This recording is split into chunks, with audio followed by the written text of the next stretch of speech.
I'm Nick Davys from Tidal Marine Co, Chief Boat Builder apparently.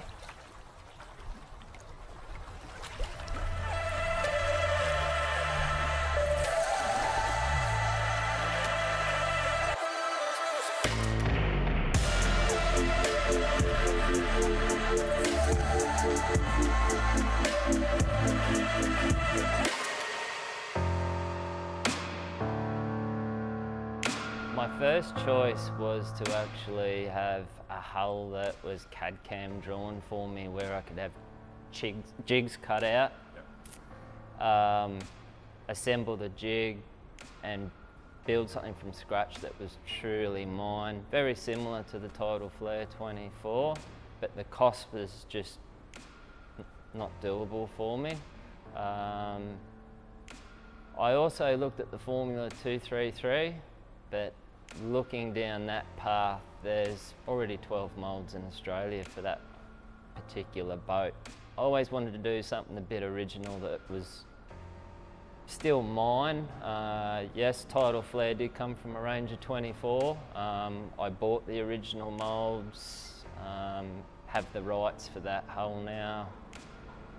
And it's very close to what I wanted to do in my own CAD-CAM design. And obviously it was just a lot more achievable to get to the same outcome. We were originally going to do a runabout version on the new deck for him, and then he just said let's do a hardtop version. And once again, I don't do anything through CAD-CAM or design. It's all much like when I did my time. It's something that's, I have a vision. Yep.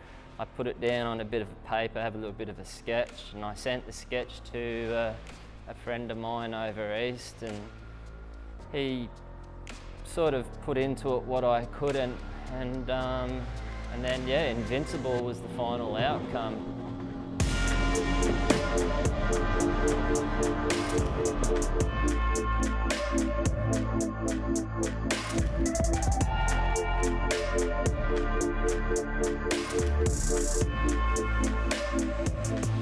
Not everyone can live off the back of the same hull, and that was my whole idea for... I ended up going with the Ranger hull, and to be honest, I think the attributes that are in the Tidal Flare hull would really give a 233 a run for its money.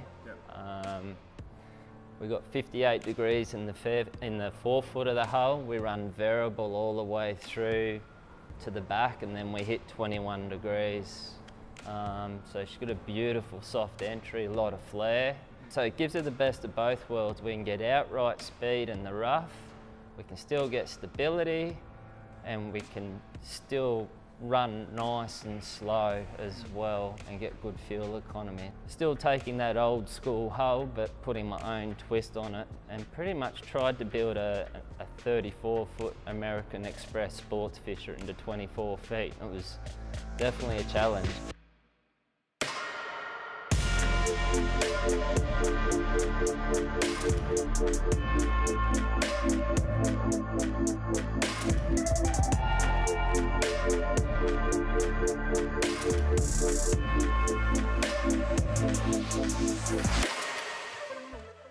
And he said there were a lot of people on the East Coast who were making fun jokes that the moulds and the boats were going to be full of red dust and the conditions I was working in, but it was part of the challenge.